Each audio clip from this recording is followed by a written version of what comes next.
Happy 2024, everybody. I am super excited to be dropping this podcast today on New Year's Day. It is the future, and boy, oh boy, do we have a podcast today. I'm telling you, it's going to be exciting. I'm excited to bring it to you. We're going to be talking about this amazing day of fishing I had on Pool 4 of the Mississippi River with my best bud, Pete Wagner. And also, hey, it is crazy ice fishing conditions this year. It's been really, really warm. There has been another Upper Red Lake rescue of ice fishermen we're going to be talking about. Also, the Wild West Bass Trail, I used to work for them. They're now defunct, unfortunately. They're being sued. We're going to be talking about that. Bass breaks. What the heck? Bass breaks? Yes, they're a real thing, and it's incredible. Also, I got to show you this really amazing inflatable fishing boat. It's all coming up right now. This isn't another fishing podcast. This is another fishing podcast. Here we go. Thanks for joining me on this podcast. It's going to be a great podcast, but I first kind of got to get into some stuff a little bit. I know in previous podcasts, recently I've been talking about how I was going to not sell my boat. Well, after talking with my wife yesterday and looking at our financials, I am now, unfortunately, going to have to sell my boat, and I'm not looking forward to it. My wife kind of, she's very sensible, and she talks some sense into me, but it's breaking my heart because this is her right here. This is my Tracker Targa V18. She's a 2021. If you're interested, just get a hold of me. But 2021, super low hours. But I'm just like, it's a beautiful boat. I've taken very good care of it, and it's hard to it's going to be very hard to let her go. This is the interior. She's in great shape. I really wanted this boat just to be a super kick-ass multi-species fishing boat, and I had all kinds of plans for it, and I cannot. I've lost some work. Even before what happened this fall with the hammer being dropped down with Major League Fishing and everything that's kind of happened. Major League Fishing has been a great client of mine, and it's just everybody's kind of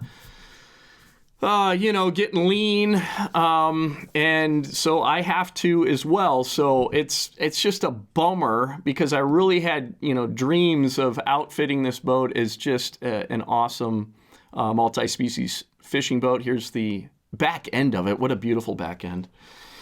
But it's not going to happen, unfortunately. I'm going to have to sell her. But she's in great shape. I've taken very good care of her. Like I said, low hours on the motor, and it's just the thing's practically brand new looking. I just honestly I just couldn't do it. I wanted to put a nicer trolling motor on there, nicer electronics, but I just haven't been able to afford to be able to do that. So that boat is basically, it's just now being a freelancer, you never kind of know what's going to happen with a client. And it's just been, unfortunately, the last few years, I've lost some work and wasn't able to, number one, put all the bells and whistles I wanted on it. And now just being able to make the payments is difficult. So it makes the most sense to me after talking with my much smarter than me wife, Jessica, that she's like, yeah, it makes sense to sell it. So that's what's happening. Unfortunately, I want to bring that to you, but I wait till the end of this podcast. I got to show you a really, really cool boat that I've been eyeing up, much more affordable, but I think it's going to be, in some respects, it's going to be a better boat for what I want to do around here. So stay tuned. Hang on to the end of this podcast. So I had an amazing day on Friday last week with my best bud, Pete Wagner, co-host of another fishing show. And we went down to Pool 4 of the Mississippi River near Red Wing out of Everett's Resort. And I'll tell you, that area is so full of fish. These walleyes and saugers, they, during this time of year, they kind of make a migration. And if you know this better than I do, please put this in the comments. If you're watching this on YouTube, please put in the comments if you understand this better than I do. But there's Lock and Dam number 3 there near Everett's, upstream of Everett's. And so there's so many fish, they kind of get, they're migrating sort of upstream, but they kind of get stopped by the dam, and they kind of congregate there. And there's just so many fish on the bottom. And Lord have mercy, all you really have to do is drop a jig down, heavy jig, like a 1/2 ounce jig, reel it up a few inches, and just hold it, and boom. And it's a really, really fun way to fish, especially in the wintertime, where most stuff right now is ice fishing. And you can't even ice fish right now in a lot of places because, at least down where I'm at in Minnesota, because the water is, it's just, the ice is not, well, it's water. the little lake that I live on, the bigger lakes around me, they're all open right now. So I don't know when I'm going to be able to ice fish. But it's just nice, though, in a typical winter that you can go down to Pool 4 and catch the heck out of walleye and sauger and just have a blast. And when most lakes are frozen, you're still able to open water fish. So it's a great option to have. But this is, let's see here. This is Pete and I out on Pool 4, and I'm, for the first time, and you'll see this video is going to drop this coming Wednesday. And I'm going to drop it on, Wednesday, January 3rd at 5 p.m. Central Standard Time. We get into them good. And there's the previous videos, it's kind of been a lot of struggling, lots of trials and tribulations. But this video, things came together. I was even able to jig like the old school. I don't know if they still do this, but like Keith Gavias, Gary Parsons, these top walleye pros back in the day, man, at Red Wing. They would use 2 rods. It's legal there, and one, on your left hand you got a rod, and your right hand you got a rod, and you're basically jigging with 2 rods using both hands, and that's what I did, and caught them. I felt like a real pro. So that's coming up Wednesday, this coming Wednesday, which is January 3rd. So look for that. It's going to be a hoot. I think you're going to enjoy it. And then what we did, so what's great about this time of year is that what happens is walleyes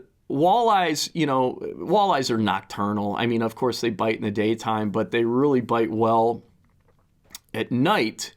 And what happens when that water clears in the wintertime, you can catch them, pretty good in shallow. Once the sun sets and you're looking for current breaks, any kind of current break, it could be anything breaking the current they're using as a way to kind of set up and feed. That can be a rock pile, little, rock reef or something, wing dams, anything that's breaking the current up shallow. You want current moving through there. It's the same thing that I kind of do. Well, it's similar, I'll put it this way, for smallmouth. In the summertime, fishing like snags, same goes with catfish. They're using snags, all the bunched up trees and whatnot. They're using that as a current break, but you want current moving through that snag. Those are the best snags. Well, the same is true for current breaks that are not, snags aren't trees. So it can be, rock piles, wing dams. You want current moving over that. It's going to position those walleyes so you can, pick them off easier. They're going to be less like a needle in the haystack to find. They're going to be using that current break to set up. And I said while we were fishing that they were marauders. So they're marauding the prey that comes past and gets swept around that wing dam. But everything is using that current break. That's maybe more so what's really happening as far as not so much their stuff being swept down. Of course, that's happening, and that current break, they can take refuge and jump or swim out. They're not jumping. Well, they can jump, of course, but they're swimming out, grabbing stuff. I'm sure that happens as it's being washed downstream. But there are all kinds of fish using that current break to just stay out of the current. And so I think, too, it's just there's even small fish in there that is, they're taking advantage of, the walleyes are taking advantage of just everything being there. The big fish are in there, and the small fish, all the stuff that they can eat is there, too.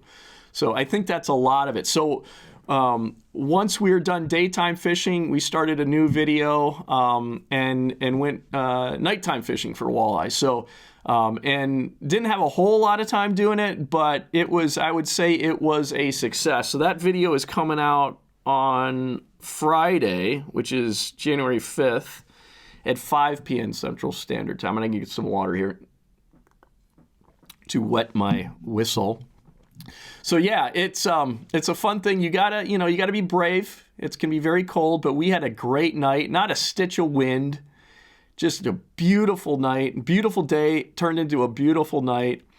And I had long johns on, but I was just wearing pants. I didn't have my astronaut ice fishing suit on or anything. So it was very, very, very, very cool. It was just awesome to be able to do that, because that's what really shines down there. In the daytime, using 2 rods, both hands, and just catching lots of fish. And then at night, doing the walleye thing shallow.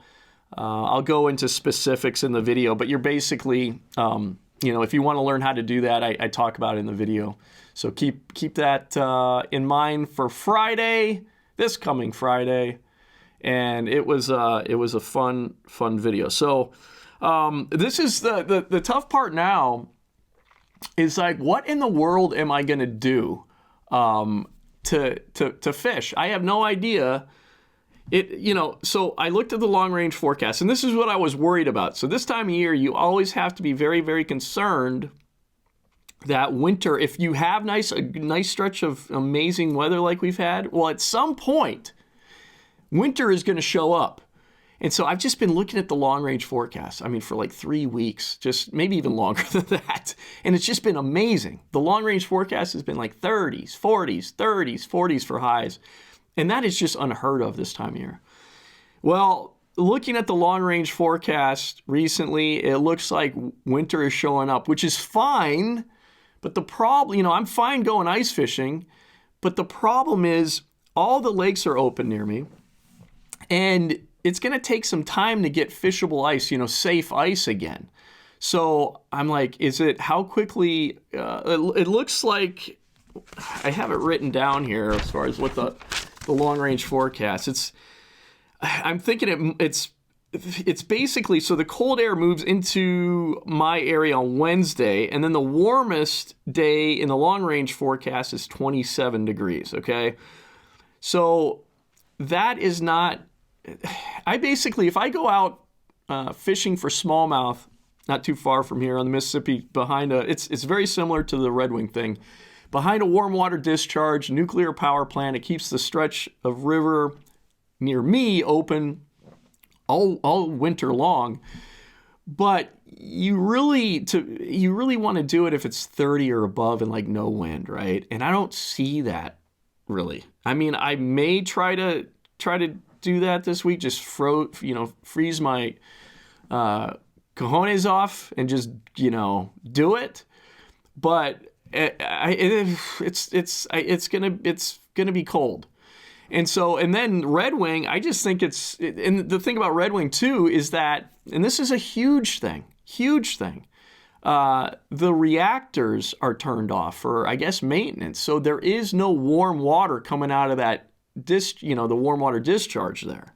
So that really now has, is in threat of freezing. So I'm kind of in this, I don't know what you'd call it, a state of just not knowing what the hell I'm going to do as far as like what I can, fish for.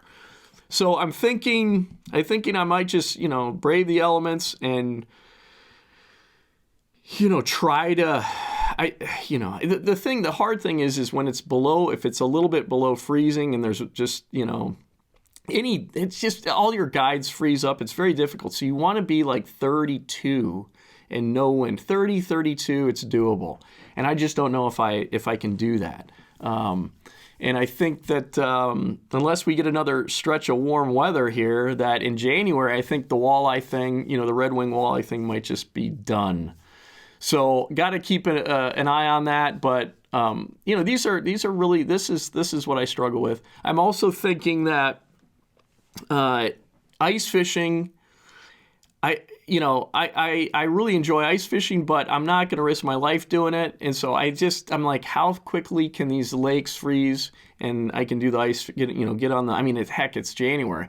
How quickly can I get on the ice fishing thing safely and get that rolling? So that's just kind of, running through my mind right now, how I'm going to get more content up on the Angling Uploaded YouTube channel. And in Facebook, I'm actually going to start posting on Facebook again, I think.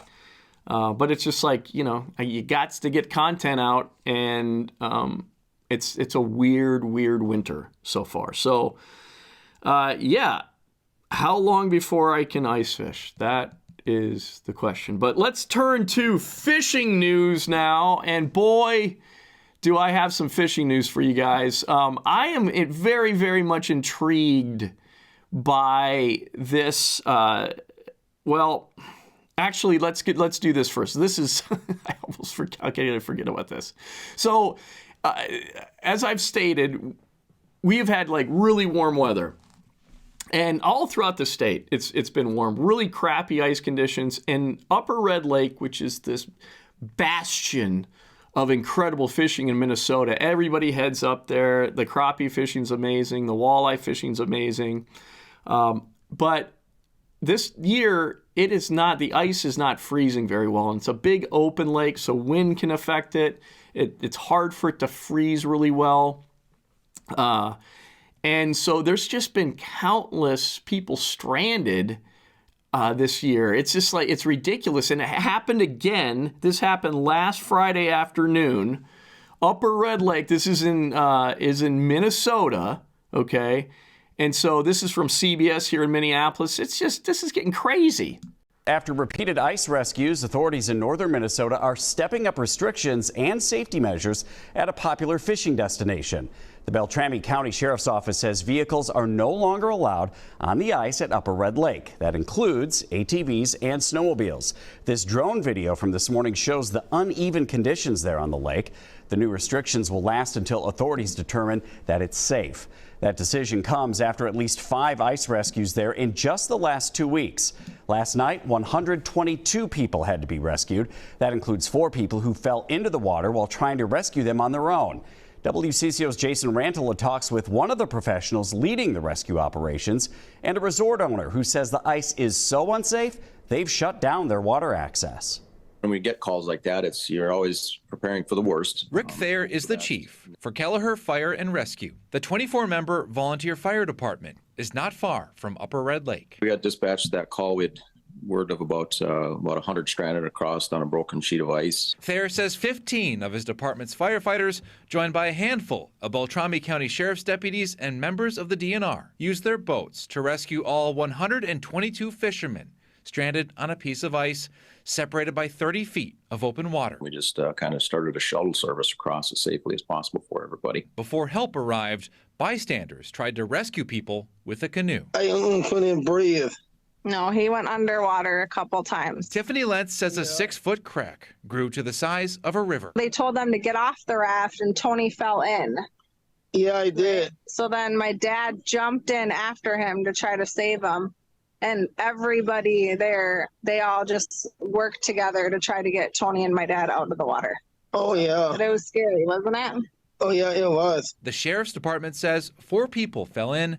They went to a fishing shelter to warm up. This year has just been, I've never seen a year like this. Marlis Lord Carlson is with Greater Minnesota Rental, which has been on the lake 17 years.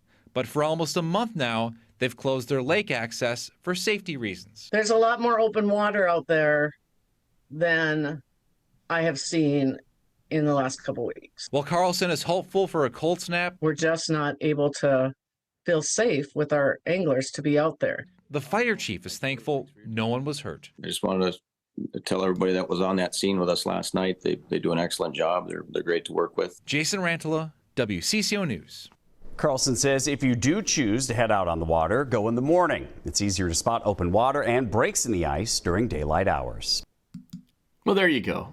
Yeah, so that was WCCO here in Minneapolis, CBS affiliate. I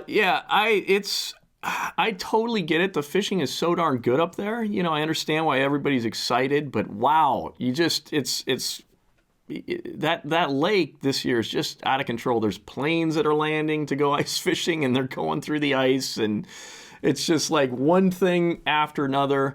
Please be safe. This year, I tell you, this is a good idea just in general, but with early ice is just to wear a life jacket. It doesn't have to be one of those big, bulky life jackets, just one with the CO2 cartridge. They're comfortable. And this year in particular, man, wear that. Have it on. And when you're ice fishing, I think it's smart. That's what I'm going to be doing when I finally get out there. So, yeah, just Upper Red Lake, man, it is a hell of a fishery, but it's super dangerous right now, so be careful. All right, well, now on to some, technology, which I find this is forward-facing sonar. I have mixed feelings about it. In general, I think it's absolutely incredible. I get a little bit, as an old school dude, man, I'm 48, okay? I'm a little bit nervous about what it could mean just as far as how much, with fishing becoming, more popular and just more pressure, then for everybody to just have the ability to be able to see, what the fish in front of you and how many there are and what their activity level is, it's a bit concerning. So but it's an amazing tool. So there's all kinds of new gadgets for forward-facing sonar, new lures. But this gadget, this is from Bass Blaster, I think the newsletter, the email newsletter. Check it out. Jay Kumar does it. This is where I first, the Bass Blaster email newsletter is where I first learned about this. This unit, could you call it a unit? It's like a foot pedal. It's not a unit. It's a foot pedal that looks sort of like something that Nintendo had in the 90s that you would, it was made for like that Dance game or Guitar Hero or something like that. But it looks like a small little turntable, or maybe it looks like a I think I said this the last time, kind of like an electronic drum, electric drum. Kind of looks like that. And you can turn that wheel with your foot, and that turns the transducer, the forward-facing sonar transducer. And it's really, really incredible. I'll show you how this thing works here shortly, but I'm very, very intrigued by this. Jay Kumar at Bass Blaster talked to the inventor of it. It's this gentleman right here. His name is, let me get this right, Paul Bird. He's the owner of Revolution Sonar, which they are making. It's his company. He's the inventor, and they are making, Revolution Sonar is making this foot control. So Jay Kumar from Bass Blaster, he interviewed this guy and wanted to, get more of the nitty-gritty on what this thing's all about. Let me get some water. It's amazing, especially in winter, how dry your mouth gets when you talk like this, as much as I'm talking right now. I'm a hardcore fisherman, but not a tournament angler, is what Paul Bird says, and kind of a tech guy. I have a computer science degree, a family-owned insurance business for 25 years, but I've always had my hand in tech and always like to make things, play with things, try and make a better mousetrap. Panoptics, which Live Scope came out in 2017, I thought was very cool, but I was invested in Lowrance equipment. Then the LVS32, which is a Garmin transducer, came out, and I said, okay, I guess that Garmin transducer worked for Lowrance, I guess. I'm not sure, but anyway. Paul says, I bought that, and immediately hit me that the transducer can't be on the trolling motor. It's like spotlighting deer with the headlights of your vehicle. It made no sense at all, he says. Which I get it. Wait till you see this thing. This is where this forward-facing sonar is going to go. This is how. This is where it's at. So Paul says, I made my first motorized mount in 2018. To my knowledge, it was the first one that ever existed. It was on a separate shaft and had a wireless remote control for it. I played with that for about a year and never liked a couple things about it. What am I trying to say here?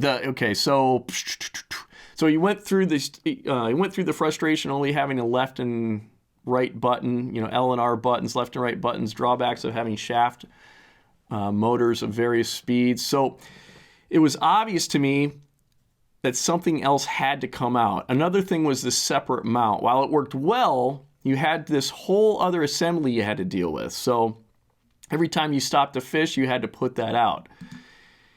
And one big advantage of a manual mount over an electric mount is it gives you so much more control. I'm big on watching my bait and trying to find the edges of structure. The only way you can find edges is to pan across it. With an electronic mount, that's tough. So I started to come up with a better way to deal with that. Several interim versions. That led me down the road of this rotating foot control. Another issue was it was not easy to see where things are pointed. A separate shaft hanging over the front of your boat. How do you know where it's firing? So that got me thinking about a display to show where it's facing. 6 months later, I have a rotating foot control with an LED ring on it, and I worked to try to perfect that. It is slick as all get out. It's an absolute game changer. Everyone who's tried it out is like, whoa. Imagine going back to your computer, and instead of having a mouse, you just have arrow keys. It's that big of a change. It's dramatic. I can't wait for people to get a hold of these things. So let's see here. Yeah, so I'll show you more video of this in a second, but that's one half of this thing. The other half is the mounting of it, how it mounts to the trolling motor. It always made sense for it not to be on a separate shaft, but on the same shaft and be able to rotate independently. Now, hopefully you guys are able to wrap your head around this, right? So this system doesn't need to use another pole for the forward-facing sonar transducer. It's using the existing trolling motor shaft. It's putting a shaft over the existing trolling motor shaft. You'll understand here in a second. Also several interim versions, and now it's a 10-minute bolt-on. So it takes 10 minutes to bolt this on your existing trolling motor shaft. It goes on kind of like rifle scope rings, 2 pieces that go around the shaft, and it's pretty neat. It has a 15 RPM motor on it, so when it turns, it moves. If you want to control small movements, you can move it half a degree, so it has a ton of control. So here's a picture of the shaft, the trolling motor shaft with this coaxial shaft on it, okay, that spins separately from the trolling motor shaft. It's really brilliant. Jay Kumar, who's doing this interview, says, so the coaxial shaft is a requirement? And Paul Bird says, yes, it mounts on over the trolling motor shaft itself. The transducer mounts on that shaft that goes over the troller shaft. And so, yeah, Jay Kumar was saying people are having trouble kind of understanding how this worked in previous posts that he's made. And I didn't fully understand it either. Now I get this thing. It's really, really impressive. Wait till you see the video of this. But I'll show you that shortly. What will it cost? I haven't said it yet, Paul Bird says. It's going to get more. It's going to be more expensive than the other similar-ish products on the market because it does so much more. It's going to have an introductory price just under $2,000. I just don't know exactly how much. I hope to start shipping units in late February. So yeah, this is going to really. I hate to say game changer, but this is probably how things are just going to go from now on. I've just been a real critic of everything that's just hanging off trolling motors now. It's just getting ridiculous. Things have got to get consolidated. And that even goes, I mean, how many fish finders they're putting up there. Things just need to get consolidated. It's looking just ridiculous, I think, quite frankly. So having this on one, on the existing shaft cleans things up. It's better if you're going through vegetation. It's just a much smarter design. And finally here he says, it's just one of those products that you can describe all you want, but until you put your foot on it and see how it moves, how smooth it is, how you can make such a small, movements going west to due east instantly, and you don't have to keep your foot on the motor. We've been steering something with a left button and a right button instead of a wheel. This is like going from steering a car with two buttons to steering a car with a steering wheel. So really cool product here. And I want to show you, I don't want to forget anything about this. So I got this video that is going to help really describe what's going on here, how this thing works. So you're going to see the trolling motor shaft turning. So the coaxial shaft that's on the trolling motor, it's going to turn independently of the trolling motor shaft, and you're going to see it turn with this forward-facing sonar controller. I guess I don't know that it has a name yet. We'll call it the forward-facing sonar controller. Here it is.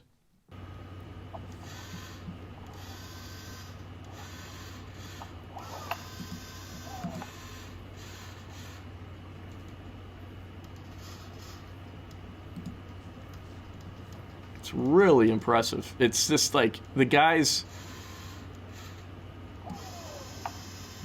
he's turning it with his foot, and just very small movements with his foot. And then this controller, you can, it's got programmable settings as well.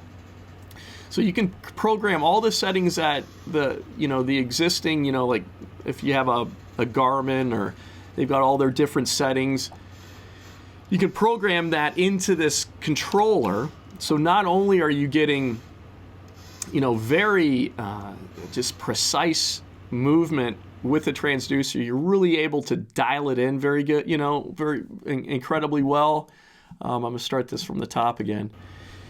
You're able to just make really, minute adjustments with it.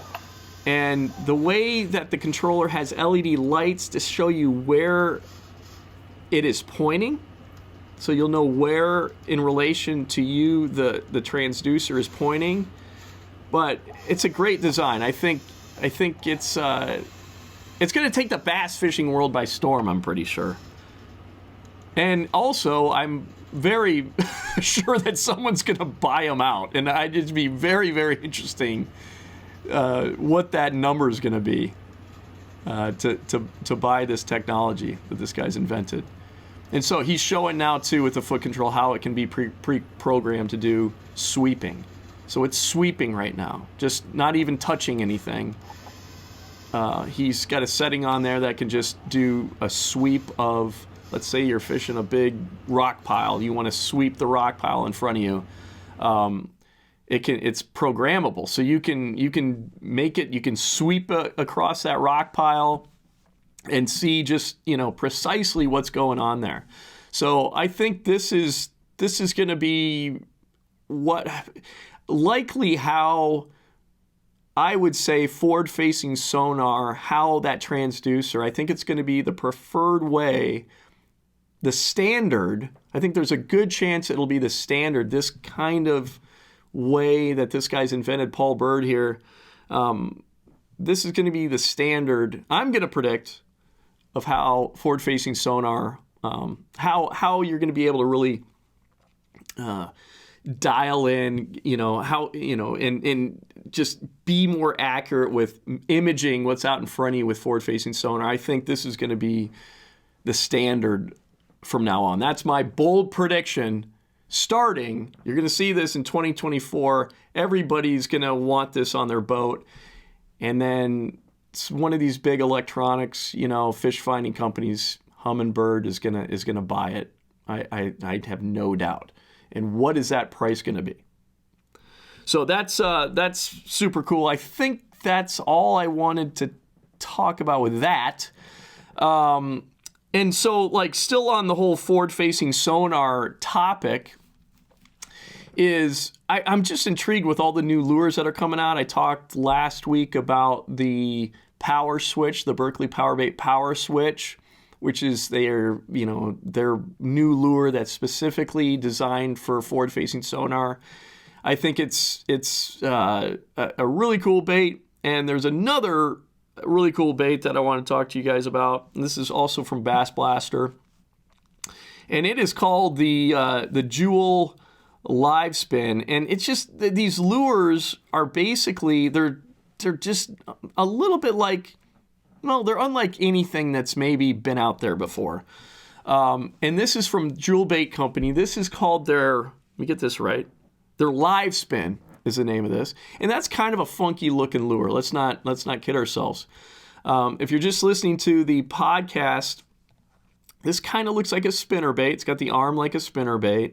It's got a willow leaf blade, one single willow leaf blade, but then the body of it, and this is the big thing about forward-facing sonar, you really want a flat-sided lure. You want that lure to be flat. A lot of these bait designers are adding Mylar. I think Mylar is super reflective, so they might have put a Mylar strip on the side of this bait as well. But the body of this bait, so you don't have a skirt, right? The body of this bait is just a fish body, and two treble hooks on it, two big treble hooks.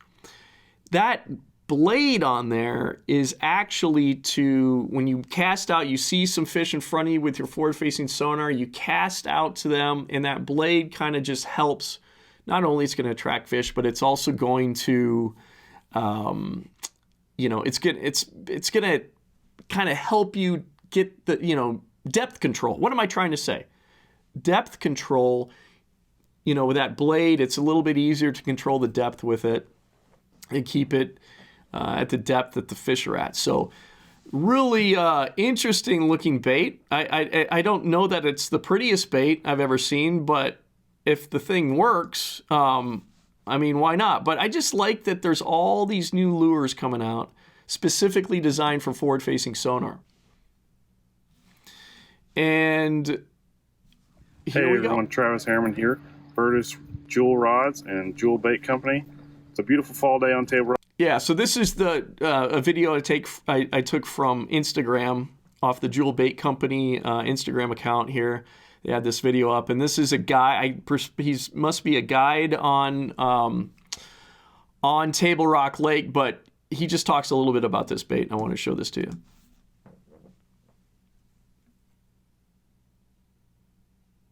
Hey everyone, Travis Harriman here, Burtis Jewel Rods and Jewel Bait Company.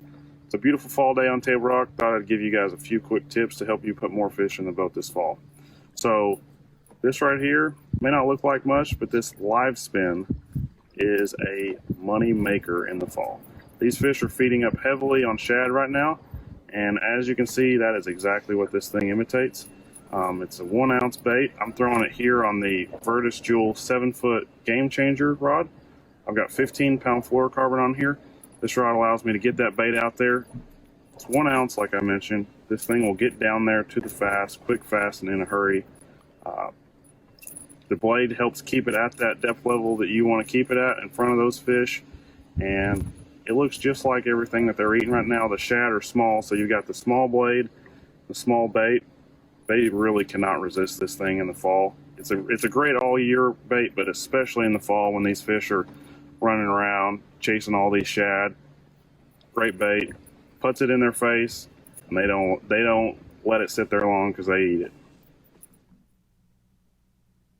All right, there you go. Yeah, so all kinds of new forward-facing sonar lures coming out. I thought that was a really different one. The fact that it looked more like a spinnerbait, and it's an ounce. It's all about just getting that bait down there, and that blade, which is different than any other forward-facing sonar baits. The fact that it's in like a spinner bait configuration, that's keeping that bait easierly.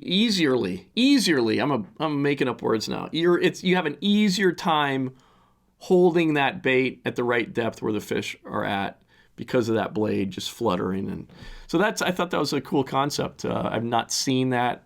The fact that adding that blade helps with depth control better, and thought I'd share that with you guys. I thought that was pretty cool. Most fishermen are lure junkies, and I'm a lure junkie, and I thought that other lure junkies would be into that, so that's why I thought I'd bring that up. So that is the Jewel live spin, and Tackle Warehouse, I guess, is like they're all out of them, so people are buying them up.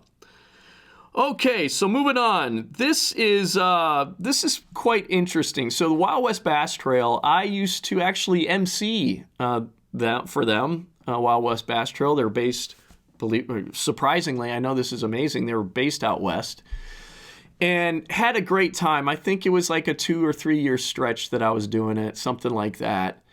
And so it's emceeing their tournaments and also hosting their show.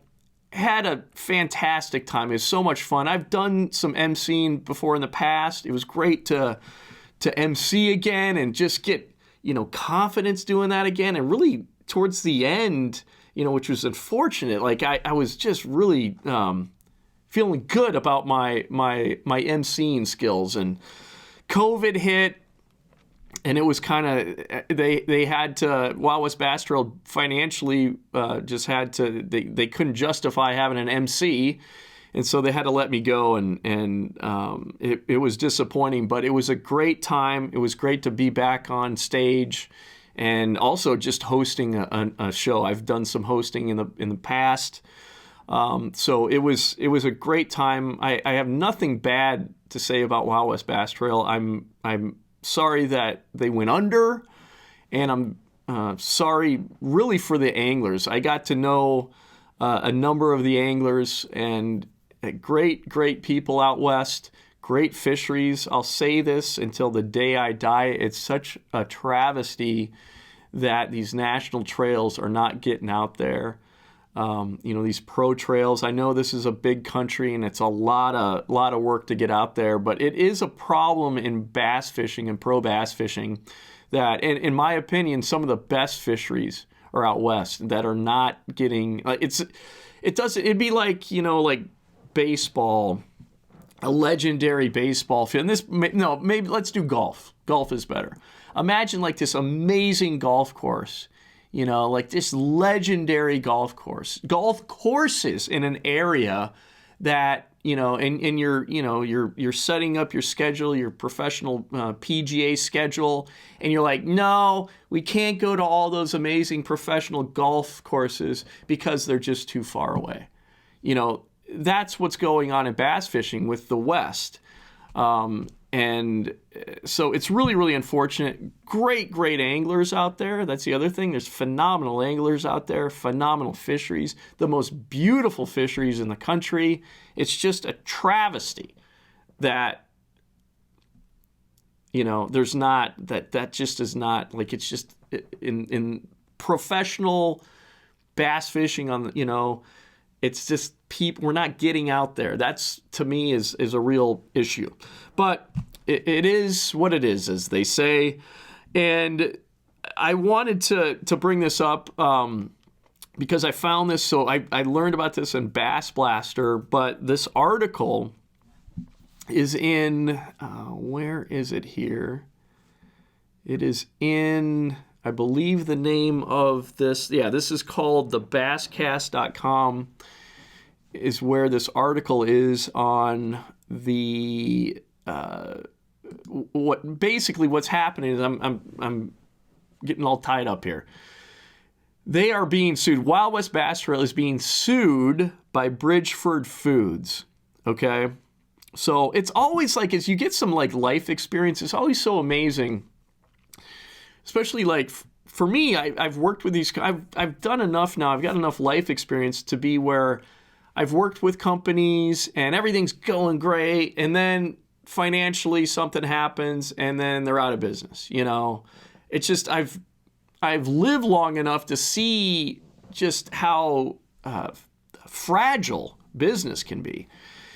And so I just never assume anything. And I thought Wild West Bass Trail was in good financial shape. I'm sorry that all of that, it's just sad to me because I really grew to really enjoy that gig and the anglers. And it's just sad that they didn't make it. So now they're being sued. And just to give you an idea, this is kind of funny. So this is me. I don't know. I guess this would have been 2018, and getting ready to MC for the day. And I'm just doing a little promo for the Wild West Bass Trail. Let me just so you believe that I actually work for these guys. Yeah, here it is. We're getting ready to weigh in for the Anderson Toyota Open, and here's the exciting part. Look at those trophies. That's what the guys are going for, $10,000. Weigh-in is at 3 o'clock, wildwestbasstrail.com. Gosh, do I really, really love talking with my hands. I love talking with my hands. It's I get out of control. But yeah, so I was emceeing the tournaments, and it saddens me that they're no longer around. Now they're being sued. So let's get into this article. It is from, again, thebasscast.com. And I did learn about this on through the Bass Blaster email newsletter. So here it is. Bridgeford Foods, a leading provider of high-quality food products, announced today that it has filed a class action lawsuit against the Wild West Tournament Bass Circuit. This action follows allegations that the tournament organization scammed anglers out of their rightful winnings, tarnishing the integrity of the sport. Goodness gracious. Again, this is from the Basscast. You can read this at thebasscast.com. The Wild West Bass Tournament Bass Circuit, the Wild West Tournament Bass Circuit, also known as the Apex Tour, approached Bridgeford Foods several years ago seeking a partnership. Recognizing the opportunity to support and promote bass fishing in the western region, Bridgeford Foods agreed to back the tournament circuit. However, this year, numerous reports emerged that anglers were not receiving their prize money after winning tournaments. As the allegations continued to mount, it became evident that the Wild West Tournament Bass Circuit was engaging in dishonest practices, failing to pay anglers and evading communication with the affected individuals. Determined to rectify this situation, Bridgeford Foods intervened, asserting their commitment to standing up for the rights of anglers. In a remarkable display of leadership and integrity, Bridgeford Foods has shouldered the entire financial burden of the class action lawsuit, assembled a legal team, and initiated proceedings against the Wild West Tournament Bass Circuit. Their primary objective is to ensure that anglers receive the compensation they deserve for the participation and success in the tournament. So wowzers, Bridgeford is like, they mean business, it would appear. But yeah, it's sad. It just saddens me that this is what's happened to the Wild West Bass Trail. It really saddens me. Importantly, Bridgeford Foods emphasizes that it has taken these actions solely for the well-being of the anglers involved and the preservation of the sport's integrity. They firmly state that this is not a publicity stunt or an attempt to bolster their own reputation. Rather, it is a demonstration of their unwavering commitment to doing what is right, even at their own expense. This development raises concerns about the impact on sponsorships within the bass fishing industry. Companies looking to align themselves with tournaments and organizations may now scrutinize potential partnerships more rigorously, focusing on the credibility and ethics of the entities involved. In light of this lawsuit, sponsors are likely to prioritize organizations that demonstrate a genuine commitment to supporting anglers and upholding the principles that underpin the sport. Bridgeford Foods has long been recognized as a company that prioritizes ethical behavior and integrity. Their unwavering support for the anglers affected by the Wild West Tournament Bass Circuit's actions is a testament to their values. By taking decisive action on behalf of the bass fishing community, Bridgeford Foods sets an example for others, showing that the sport must be protected must be protected against any actions that compromise its reputation. As this lawsuit progresses, Bridgeford Foods will continue to keep the angling community and its supporters updated. The company stands firm in its commitment to upholding the values that make bass fishing a beloved and respected sport. So what that says to me is that, number one, is this a publicity stunt? Could be. It's certainly good PR for Bridgeford. And I would say that, they do really seem to support their anglers, on the on Major League Fishing. A number of the Bridgeford guys, they seem like, it just seems like a great, sponsorship, a company sponsoring these anglers. Bridgeford seems like a really upstanding company. And it seems like I don't know much about Bridgeford Foods, but it seems like the owner, I would say that the owner is a bass fisherman. It just seems like this is a company that is owned by bass fishermen, bass fishermen. I don't know, but they seem to really care about the sport, which is great. I love that there's companies like that and they're supporting fishing. So, I'm glad that Bridgeford's standing up for the anglers out west. So hopefully all this resolves, and hopefully those guys out west. I think it's called BAM. Is the new tournament circuit out west, BAM. I'm not sure exactly what that stands for. But this country needs a lot of things. It needs a great Western bass fishing circuit. It really, really does. So hopefully that can happen. Maybe this BAM organization, that it'll be that. But companies like Bridgeford, the only way for a tournament circuit to be healthy and to support anglers is that it had that tournament circuit is being run well and it's being supported by companies that give a damn about bass fishing, about fishing. And so it seems like Bridgeford, I wish there were so many more Bridgeford sponsors, to be quite honest. Like if we had more Bridgefords out there, I would say that the sport of competitive fishing we'd be in in a much better state than we are today. So good work, Bridgeford. All right, so what are we doing now? We are moving on. Did I cover all of that? Yes, I did. Okay, so we are moving on. Moving on here, I've got notes. I am a note guy. I've been a note taker all my life because my memory, my memory's fine. I just like taking notes. Actually, I don't have the best memory. I'll go into that another time, but I have some theories of why, but it's not, let's just move on. All right. So big ice fishing rule change potentially here. And this is a big one for me, really important for me because I love ice fishing for channel catfish. I have a body of water near me that is full of catfish, channel catfish that you can ice fish for.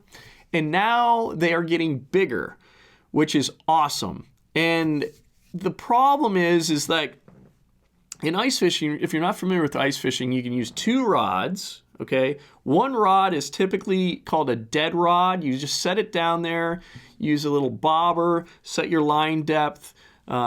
Just maybe you got just live bait down there typically, or maybe a minnow head with just a dead stick rod. Just something with live bait down there, sitting down there waiting for a fish to come. You're not actively working that bait down there, right? So that's called a dead rod, right? And then your other rod that you have it's your active rod. You're jigging with that rod. You're calling fish to you in theory. That's the idea. That dead rod, what you can also do is use what's known as a tip up.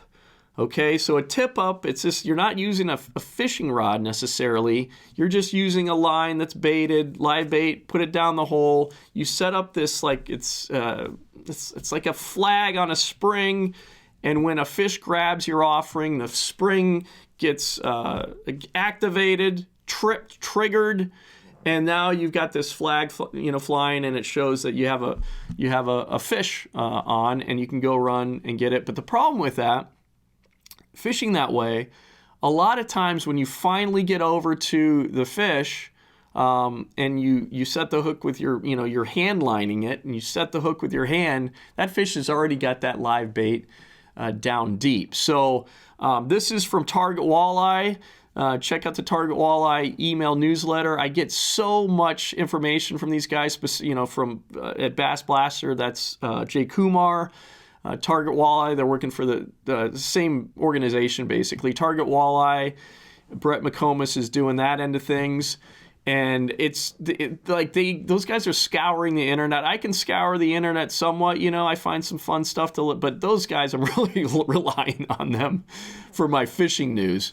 And this is really something that I've got my fingers crossed, because it's so much better for the fishery. And it's one of these things in Minnesota where you're not allowed to have, so imagine a tip up, what I just described, but when that lure, when the fish grabs it, instead of just tripping a flag, it's also, you've got a rod. There's different ways to do it, but it's essentially either a rod is setting the hook or another kind of thing on the contraption is setting the hook, when that fish takes it. But for whatever reason in Minnesota, it's illegal. So why would that be illegal?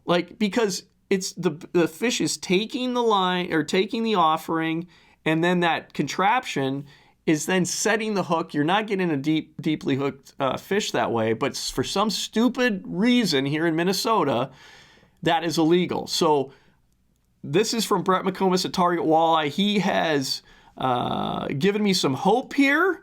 Oops, not that. He is right here. Big ice fishing rule change potentially coming to Minnesota next year. I guess maybe 2024? I'm so hoping this is going to happen. Something a lot of folks have been asking about for years is, why aren't we allowed to use automatic hook setting devices like jaw jackers or automatic fishermen, etc., while ice fishing in Minnesota? Basically, they function like a tip up or a dead stick, except they automatically set the hook when the bait gets bit, like triggering a mousetrap.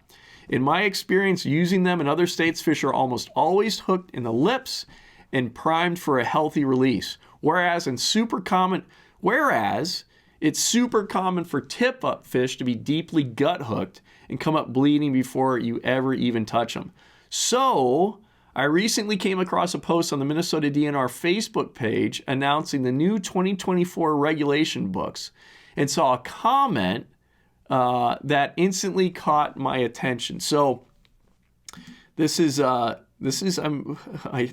hope this is going to happen. So this is the comment I'm bringing up right here. Matt Johnson, this is a Facebook comment.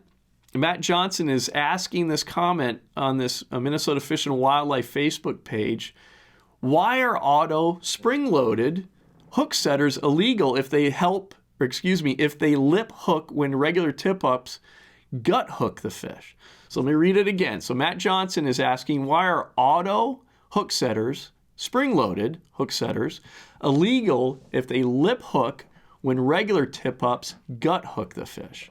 And so Minnesota Fish and Wildlife, the DNR, responds, we agree that automatic hook setting devices are biologically no worse than tip-ups. They're currently illegal in Minnesota because of a long-standing statute which requires the DNR to write a permanent rule to allow their use.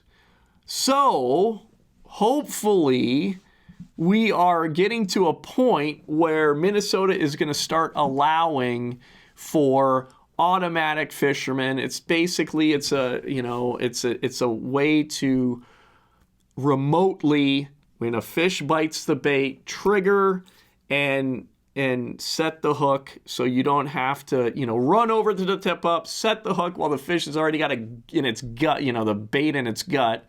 Now you can, once that fish takes it, it's setting the hook, not being gut hooked.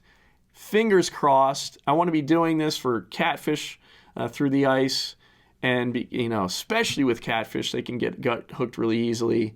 So this is very, very encouraging to me. Please, Minnesota DNR, get your act together here. Please make automatic fishermen legal. Okay.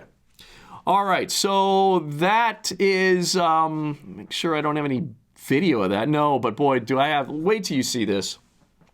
So as if you can, there's about 1 billion things that you can put on your boats nowadays, right? 1 billion accessories. I mean, listen, I'm just like any other fisherman. If I could afford it, I'd probably put all the bells and whistles I could on my boat, right? But this is, not only do I think this is ridiculous, I think it's also probably incredible as far as to be able to help you position yourself, boat position on fish. So what we got going on here are bass brakes. Bass brakes. So shallow water anchors, right? Shallow water anchors are already like incredible. And so many people that don't fish, I know they got to be wondering, like, what in the heck are those things that are on the back of these boats that look like, I don't know, when they're deployed, they look like a praying mantis arms or something. So now what's happening is there's companies that are putting trolling motors on the shafts of shallow water anchors. So in this picture I'm bringing up here, they've got 2 trolling motors, like the lower units of a trolling motor, on the power poles. Okay, so what these are called bass brakes, and I'm just going to give you, instead of me going and trying to explain what this new technology is, I'm going to have Jay Kumar from Bass Blaster describe this, because it's phenomenal.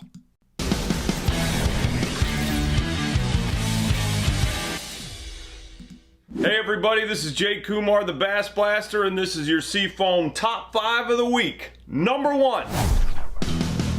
We all need bass brakes. Now, I don't know if you've seen these things yet, but they were invented by crappie fishermen, tournament crappie fishermen, who are live scoping, and these guys are way ahead of bass fishermen in the whole scope thing. They needed a way to stop themselves from either getting too close to a single fish or a piece of structure, especially when they're moving and scoping or the wind was blowing. Spinning around your front trolling motor wouldn't do it, because you do that and you hit it on high and it's noisy and it blows out the fish or it blows out the structure. So the answer is something called brakes, which basically amount to trolling motor shafts and heads mounted to shallow water anchors, also known as power poles or talons. You just mash the button on the front deck and those 2 motors hit in reverse, and all of a sudden you stop or you start to pull away from that fish or structure. Now the great thing is that noise, that trolling motor noise, is now 20 feet away from that fish or structure, or further away than it would be if you were using your deck trolling motor. Now, of course, that'll work for live scoping bass as well, but hold on a sec. This is yet another live sonar or forward-facing sonar invention that isn't just for live sonar. Now, think about fishing areas that you drift through a little too much, or you might blow out because you got to hit that trolling motor in reverse real quick. That are too deep for power poles. You just can't get down and power pole down and stop. Well, like fishing docks. How about these things for fishing docks? Think about when you have a swim bait fish chasing, backing up and working that fish a little longer and a little longer. How about easing back away from a bank after you freed up a snagged lure and not completely trashing your bow or your trolling motor prop? And I'm sure there's more uses than that. These things are brand new to bass fishing. Now you can hit up crappiebrakes.com to get yourself a set or get them installed down there, and I'm pretty sure at least 2 or 3 companies are doing it too. Back up. Yeah, so wow. Isn't that crazy? I mean, it looks ridiculous, right? Think of like, so you got now bass brakes, so you've got trolling motors hanging off of your power poles on the back of your boat. And then your bow, you've got 2 grafts. I guess some guys are thinking about putting 3 grafts. Are they doing 3 grafts now on the bows of professional, tournament anglers? Are they putting 3 grafts up there? And then you've got all the stuff going on with all the accessories you can put at the trolling motor up front with forward-facing sonar. And I mean, a bass boat's going to be it's going to get it's out of hand, right? So, but I love it too. I'm conflicted because as a fisherman, you're just constantly trying to improve, constantly trying to get, better and be better positioned for making casts. And I totally understand it. That is probably something that I am never going to be able to do, have a boat that decked out, and maybe in retirement, maybe. But that boat, think of having a boat rig. If you're putting those on the back of your boat, you probably can afford all the other bells and whistles. So your boat is what is that, like $150,000 bass boat in the end. Which, listen, I mean, and I've said this so many times, and this is why I believe, it might not happen in my lifetime, but why I believe professional bass fishing can be mainstream is because you could just see how much passion there is when people will spend that amount of money just to pursue a little green fish, So if people are that wound up about it, to me, that's something that there's a lot of passion there, and there's no reason why, to me, that with that passion, that this cannot be, professional bass fishing can be a mainstream sport. But Lord have mercy, I think, again, all that stuff needs to be more, with time, it's going to get more consolidated, more streamlined. Power poles will just come with trolling motors already attached to them, I guess. But it's just amazing how far everything's going now. It's really, really incredible. So, all right, now moving to social media. Now, so we're getting close to the end here, but I do want to kind of just talk about, and towards the end, I like to talk about social media accounts that I found. And here's one that you should check out, especially if you're in the market for a smaller boat, but a very, very capable boat. And it's called the Neptune. Okay, so first, let me just bring this up. This is where you want to find on Instagram, find Neptune boats. They are I believe they're based out of Italy, if I'm not mistaken, but they're making a 14-foot inflatable boat that is probably going to be my next boat once I sell my my Targa. So I've been looking at these guys for quite a while because this to me would be a fantastic, just a riverboat. You're going to have a very shallow draft, and because it's inflatable, and it's going to be a very capable boat. Check this out. So it's got a bow deck with a, so you could put a trolling motor on there, and that trolling motor that's on there right there in the picture in this video, this is from their Instagram account. So go to, just type in Neptune boats in Instagram, but it's spelled strange. It's not Neptune, it's NEPTVN.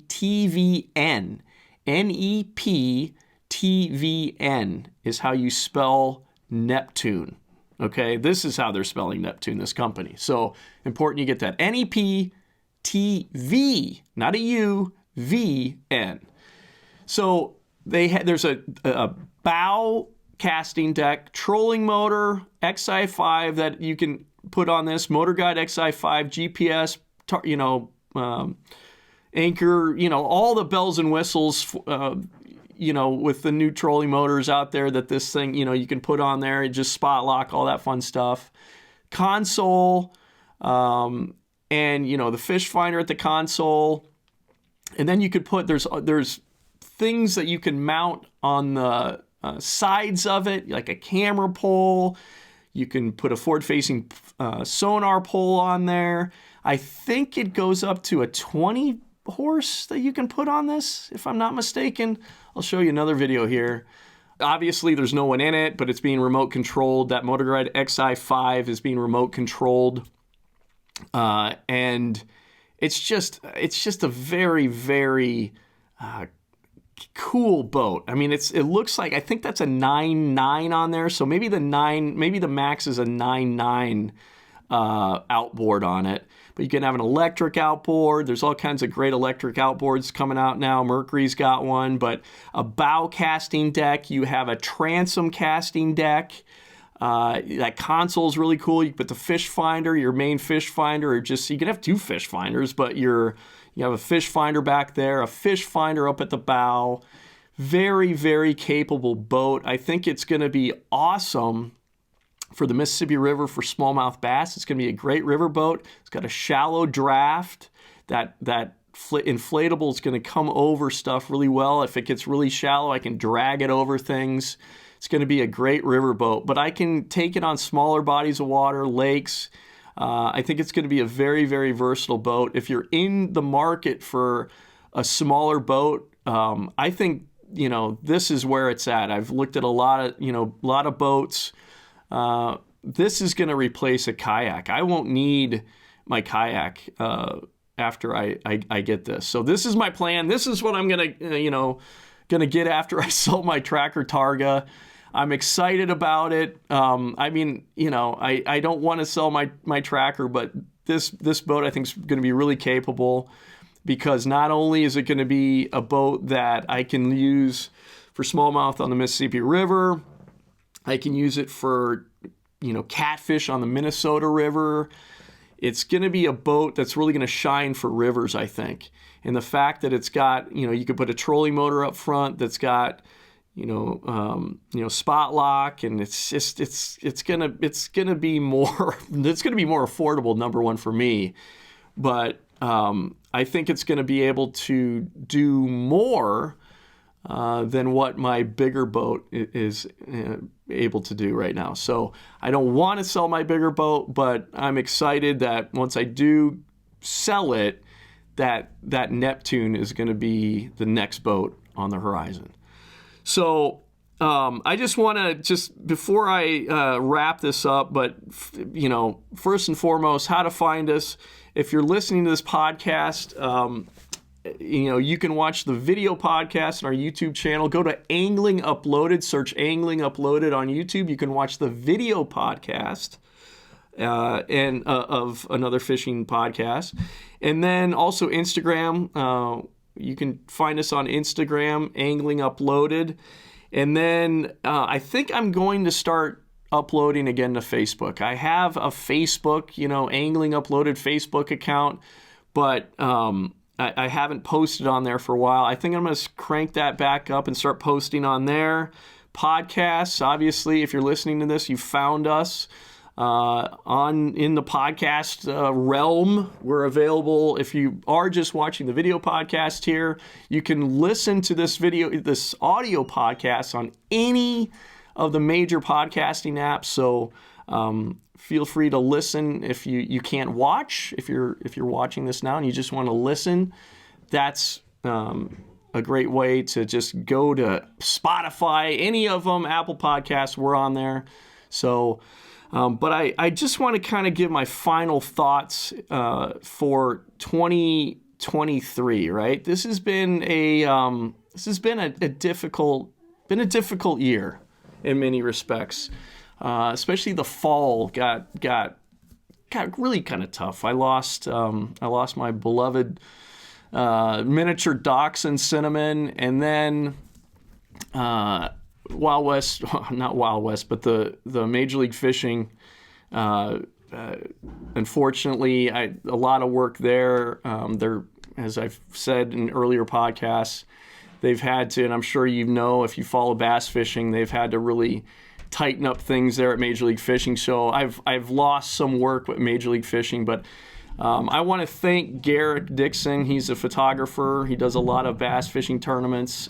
He was able to take this picture of me walking in the middle of the boats, getting ready for a day of competition on the Bass Pro Tour. So it was a picture that I felt, I feel a little bit melancholy looking at it. I've just really enjoyed, doing all the work for Major League Fishing. I really believe in the company. I believe in the people. I believe in the anglers. I've really befriended so many of the anglers. Have just had great relationships, developed great friendships with a lot of the people in Major League Fishing through the years, and it's been one of those years where you just kind of go, okay, things are changing, hopefully things will get back on track, but it's definitely one of those times in life where it just feels like things are really, it's like a pivotal moment, if you will, of just real, I'm not being the most articulate here, but it just feels like just a kind of a big life changes are occurring. And one of those moments in life where you just feel like it's a big chapter that's ending. I'm not saying that things won't get back to the way they were, but it definitely feels like it's a new chapter for me. So with that comes excitement. I think there's a lot of good things that are going to be happening in the future, and I'm motivated to do things that maybe if I just kept with the same routine, that maybe I wouldn't have had the motivation to really kind of get out of my comfort zone and do things that I've always really wanted to do, and now I have the time to really devote to. And Angling Uploaded, another fishing podcast. If you're familiar with Another Fishing Show, I know a lot of you guys are, and I thank you so much for the support through the years with all my nonsense. I'm really stubborn in a lot of ways, and set in my ways, but I appreciate. I speak for my buddy Pete Wagner, the co-host of Another Fishing Show. When it really means a lot that when you comment and you like what we're doing here, in the past, all the years that we've been doing this crazy internet stuff, I'm just glad that, like, specifically the real diehards, when you guys comment, and I'm maybe just kind of like feeling down about something, when I see comments where you guys are really liking what we're doing, it really means a lot. So I just wanted to say that. I wanted to wish you guys a happy 2024. I'm excited for the future, and I just want to thank you for all the support. So happy 2024, guys. My wife is home. I hear a little dachshund, Sherman, running around upstairs, so I better wrap this up. But love you guys. Thank you so much for watching, for listening, and let's make it a great year.